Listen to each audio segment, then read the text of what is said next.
Hello, Kurt Jackson, retirement income strategist with KJ Financial, here with this week's Your Money Matters. We're going to continue our theme, Confessions of a Typical Traditional Financial Planner.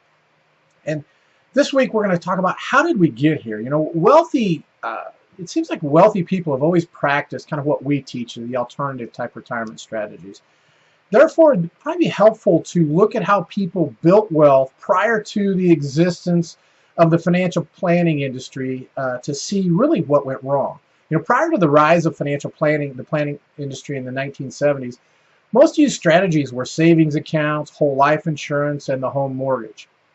Uh, were Americans more financially savvy then, or see, they didn't need to be, because the typical family's finances and financial products were a lot less complicated. See, nobody needed to know the difference between index funds and exchange traded funds, hedge funds, target date funds, and nobody needed to understand the dangers of derivatives, credit default swaps, and collateralized debt obligations. Stock brokerage accounts were primarily for the upper middle class and the wealthy, who could afford to take some risks with their money.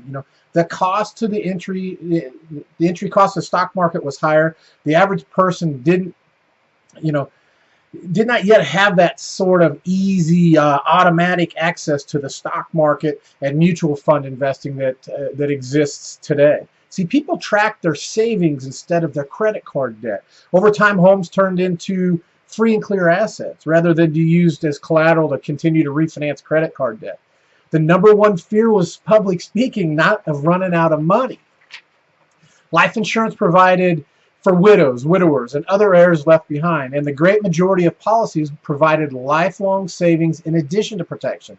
In 1976, the great majority of policies that were issued were whole life permanent policies. Today, typical financial advice says to purchase life insurance just until our kids grow up and then get rid of it when we need it the most. Much more than to simply shift, it's much more than simply a shift from permanent to temporary term insurance. And don't get me wrong, term insurance does have its place to fill the gap early on. But this shift is really a part of a larger shift in savings patterns and liquidity in U.S. households. See, personal savings rates soared to a peak of 14% in 1975, and they bottomed out post-2000 at less than 1%. But even at more recent savings rates hovering around 4 to 5%, we're still spending significantly more of our income and saving less of it compared to earlier generations. The decline in savings is a major factor of the financial challenges that we face. Fortunately, saving money is something that we can control. It might not be easy because it takes budgeting and discipline and maybe a change of priorities and maybe a change of habits, but saving money is possible. Longevity is something we talk about all the time. It's a key economic trend.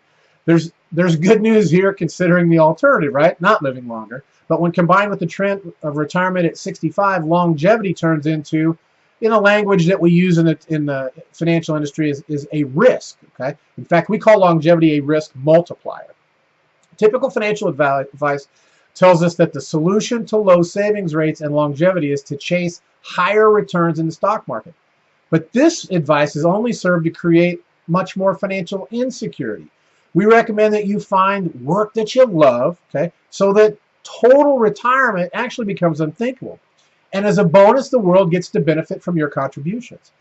Two other factors that have changed the face of the American economy, perhaps more than any other, are the advent of Social Security and the rise and subsequent fail of pension plans. Prior to the Depression and the Social Security Act of 1935, there was really no such thing as retirement.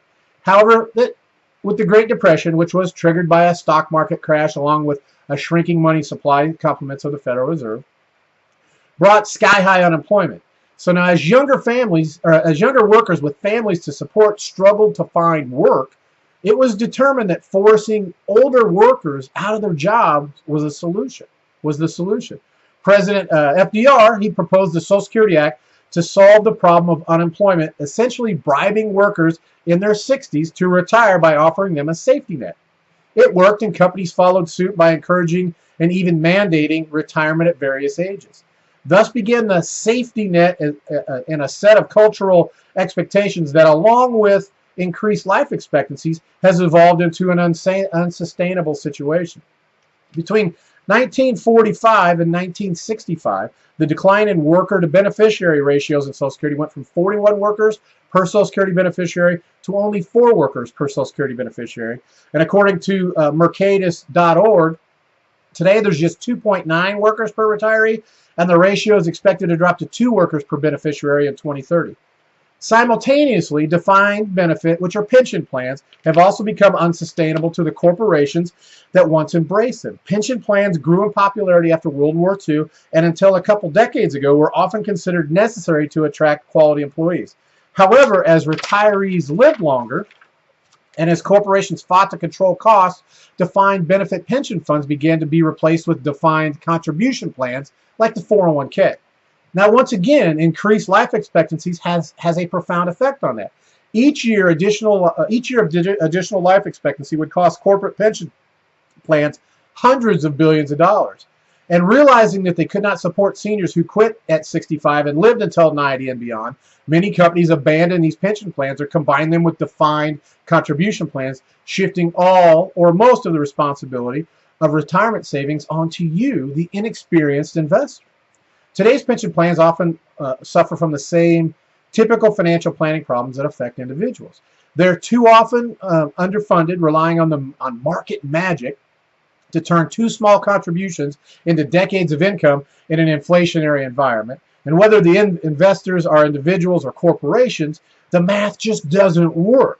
Even in 2014, after one of the biggest bull runs the stock market has ever seen, the gap between private pension liabilities and assets was estimated by Moody's to be nearly $2 trillion.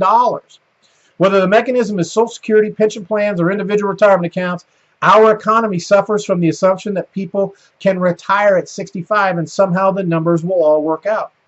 Of course, some people can afford to retire at 65 or younger with plenty to live on. But is that the best thing? Are we better off as a people when we discover what it is we love and find a way to do that and for a living as long as we can? Doesn't that make sense? You know, in typical fashion, the financial media ignores all the warning signs, censors the solutions, and analysts continue their never-ending game of speculating what the next hot stock is going to be. Okay? Only financial experts that aren't sponsored by financial corporations dare to even suggest that stocks cannot continue to rise forever. So, are we in a recovery, or is this actually the calm before the storm?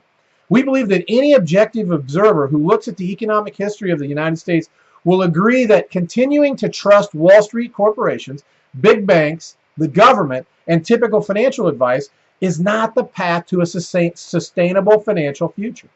It's clear that massive conflicts of interest have shaped the institutions, products, and financial education and their influence on how Americans invest. See, typical financial advice is not the answer. Regardless of what regulations are passed or repealed, ample evidence suggests that the big financial corporations will continue to look for opportunities to make money from their customers and investors, whether or not they make money for their customers and investors. Does that make sense? So meanwhile, typical financial planning and advice, they continue to utilize a broken system full of half-truths and mathematical shortcomings to help Americans create financial security. We went over that in some earlier parts of this series. People continue to aim for retirement at 65 or even earlier, and that's in spite of the economic risks, significant economic risks of doing so. See, many companies and industries continue to encourage or even mandate in spite of the experience and the wisdom that seniors have to contribute. And still the numbers still don't quite work. Isn't it time to change course and try something different? See, I lived, as the story I kind of tell, I worked in the mortgage industry for 20 years. And people bare their financial soul to their mortgage person each time they want to get a loan. So I've lived 1,000 financial lives, and I've seen people following all the traditional things we're always taught. I used to do that too. And we never get ahead. You never get ahead. You think you are, but you don't really know. The average, the average 401k for someone that's 65 and older is less than 200 grand. Folks, that doesn't cut it. A stat, I think it was 2010 I saw, said that it was,